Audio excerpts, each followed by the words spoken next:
Hello दोस्त, मैं Suresh sir GS target point में आपका स्वागत करता हूं। आज हम चर्चा करेंगे भारतीय संविधान का विकास। तो भारतीय संविधान का विकास सबसे पहले रेगुलेटिंग एक्ट 1773 से प्रारंभ होता है और इसके बाद बहुत सारे एक्ट अधिनियम आते हैं। अंत में 1946 में कैबिनेट मिशन योजना आता है। उसका मुख्य उद्देश्य भारत में संविधान का निर्माण करना और भारतीयों द्वारा भारत के संविधान का निर्माण किया जाता है और 1950 में इसे लागू कर दिया जाता है। तो सबसे पहले हम ये देखते हैं कि रेगुलेटिंग एक्ट 1773, इसको जानने से पहले थोड़ा सा पीछे चलते हैं। जैसे कि क्यों आया, किन परिस्थितियों में आया, ये थोड़ा सा जानने का प्रयास करेंगे क्यों आता है। देखेंगे 1764 में बक्सर का युद्ध होता है। युद्ध के बाद एक वर्ष बाद इलाहाबाद की संधि होती है। इलाहाबाद की दो संधि होती है, एक 12 अगस्त को होती है, दूसरा 16 अगस्त को होती है। तो 12 अगस्त को लॉर्ड क्लाइव और भारत के मुगल बादशाह सालम द्वितीय के बीच होता है। तो इस संधि में मुगल बादशाह सालम द्वितीय ने बंगाल, बिहार, उड़ीसा की दीवानी लॉर्ड क्लाइव को अर्थात ईस्ट इंडिया कंपनी को दे डालते हैं। तो इसी समय लॉर्ड क्लाइव ने बंगाल में द्वैध शासन व्यवस्था लागू कर देते हैं। यह द्वैध शासन व्यवस्था 1765 से 1772 तक चलती है।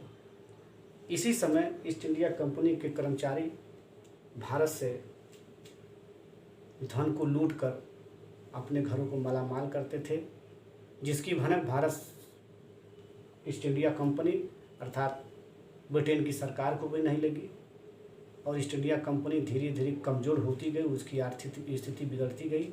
तो 1772 में बंगाल के गवर्नर कर्टियर साहब ने एक प्रस्ताव ब्रिटेन की सरकार को भेजा।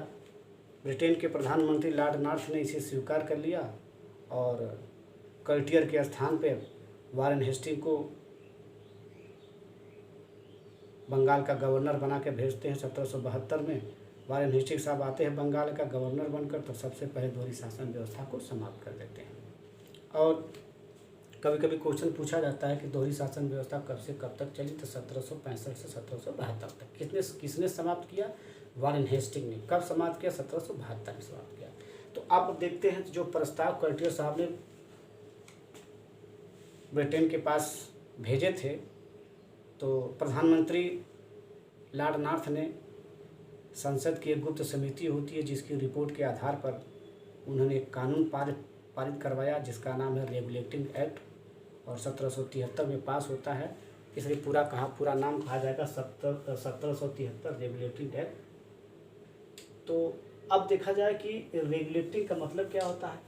रेगुलेटिंग का मतलब होता है नियंत्रण स्थापित करना, क्योंकि ईस्ट इंडिया कंपनी पे जो कमियां थी, जो कर्मचारी लूट खटोस कर रहे थे, इस पर ब्रिटिश संसद द्वारा नियंत्रण स्थापित करना है। और ये पहला दौर है कि जो ब्रिटेन की सरकार ईस्ट इंडिया कंपनी पर नियंत्रण स्थापित कर रही है। तो पहला पॉइंट यही होगा कि ईस्ट इंडिया कंपनी पर संसदीय नियंत्रण स्थापित किया गया।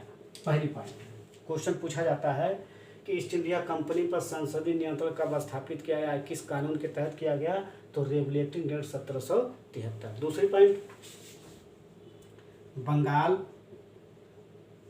के गवर्नर को अब गवर्नर जनरल कहा गया। क्यों कहा गया? क्योंकि पद बढ़ा दिया गया, ओहदा बढ़ा दिया गया। गवर्नर जनरल को पावर दे दिया गया। कैसे पावर दे दिया गया? यहाँ पे ये बंगाल है, मद्रास है, मुंबई है, तो ये तीनों प्रेसिडेंसियों की यानी अलग अलग प्रेसिडेंसियाँ हुआ करती थी 1773 के पहले। ये गवर्नर, यहाँ के गवर्नर स्वतंत्र रूप से अपने कार्यों को संचालित करते थे, शांति समझौता स्वयं करते थे।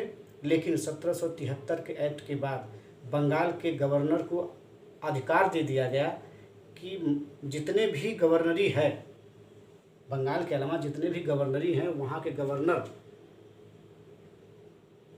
के सारे शक्तियाँ क्या है, सारे कार्यों की शक्तियाँ बंगाल के गवर्नर को दी जाती है, इसलिए गवर्नर जनरल कहा गया। अब अन्य जो प्रेसिडेंसी के गवर्नर हैं वह बिना बंगाल के गवर्नर जनरल के अनुमति के बिना कोई भी कार्य नहीं कर पाएंगे, न तो कर सकेंगे। अगर करेंगे तो वो क्या करेंगे, बंगाल के गवर्नर जनरल उसके शांति समझौता इत्यादि समझौते जो होते हैं उसको मानने से इनकार कर देंगे। तो ये कहा गया है, इसलिए कहा गया है बंगाल के गवर्नर को अब गवर्नर जनरल बना दिया गया। अब गवर्नर जनरल, तीसरी पॉइंट, गवर्नर जनरल की सहायता के लिए 4 सदस्यों की एक परिषद बनाई गई। यानी गवर्नर जनरल की सहायता के लिए जब कारोबार बढ़ गया है तो उनकी सहायता के लिए 4 सदस्यों की एक परिषद बनाई गई। 4 का नाम अब बार बार आपको पूछता है, ठीक है। एक है फिलिप फ्रांसिस, दूसरा है क्लेवर रिंग, तीसरा है मान सन, चौथा है वार बैन। ये 4 नाम है। चारों नामों से एक नाम हटा देगा, पूछेगा बताइए परिषद के सदस्य, नहीं तो आपको ये पहचानना पड़ेगा, याद करना पड़ेगा, ठीक है। अगली पॉइंट है, अगली पॉइंट, इसको दोस्त मिटा देते हैं, आगे चलते हैं। अगली पॉइंट, चौथी पॉइंट है रेगुलेटरी एक्ट से पहले भारत का संचालन, भारत की न्याय व्यवस्था राजतंत्र के आधार पर चलता था। जो रियासतें होती थी वहाँ के जो मालिक होते थे वही भी अपने कार्यों को, यानी न्याय व्यवस्था उन्हीं के हाथ में हुआ करता था। लेकिन अंग्रेज़ों के आने के बाद भारत में एक न्यायालय की स्थापना की जाती है, वो 1773 के एक्ट के तहत ही की जाती है। तो क्या कहा जाता है, 1773 के तहत 1774 में कलकत्ता में एक उच्चतम न्यायालय की स्थापना, यानी किस एक्ट के तहत कलकत्ता में उच्चतम न्यायालय की स्थापना की गई, तो 1773 रेगुलेटरी एक्ट के तहत 1774 में कलकत्ता में उच्चतम न्यायालय की स्थापना की गई।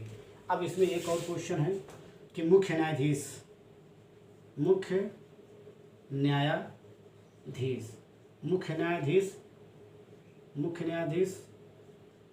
एलिजा एम्पे थे, और 3 अन्य न्यायाधीश, इसके क्या हैं, 3 अन्य न्यायाधीश हैं। 3 अन्य न्यायाधीश हैं, एक है चेम्बर्स,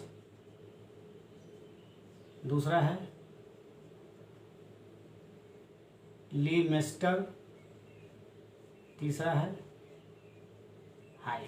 अब दोस्त इनमें एक नाम और जोड़ देगा, परीक्षा में पूछा जाएगा, इनमें एक नाम और जोड़ देगा, पूछेगा इनमें कौन अन्य न्यायाधीश यानी न्यायाधीश नहीं है, या मुख्य न्यायाधीश कलकत्ता में उच्चतम न्यायालय के मुख्य न्यायाधीश कौन थे, एलिजा एम्पे थे। कब स्थापित किया गया, 1774 में। इस तरह के क्वेश्चन बार बार क्वेश्चन पूछ चुका है। और 5वां पॉइंट है गवर्नर जनरल को युद्ध, संधि, राजस्व इत्यादि का अधिकार दे दिया गया।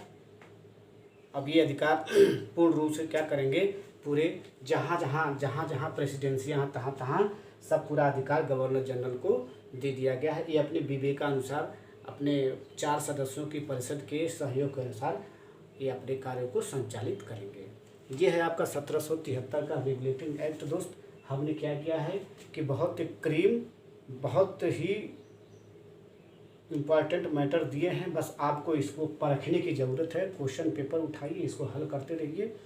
हमने आपको दिल से मैटर दिया है, आपको दिल से ही और दिमाग से, दोनों से कैप्चरिंग करना है, इसको समझना है।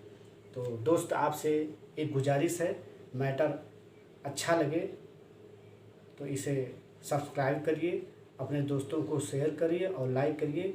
बस सुरेश सर आपसे यही उम्मीद करते हैं। धन्यवाद।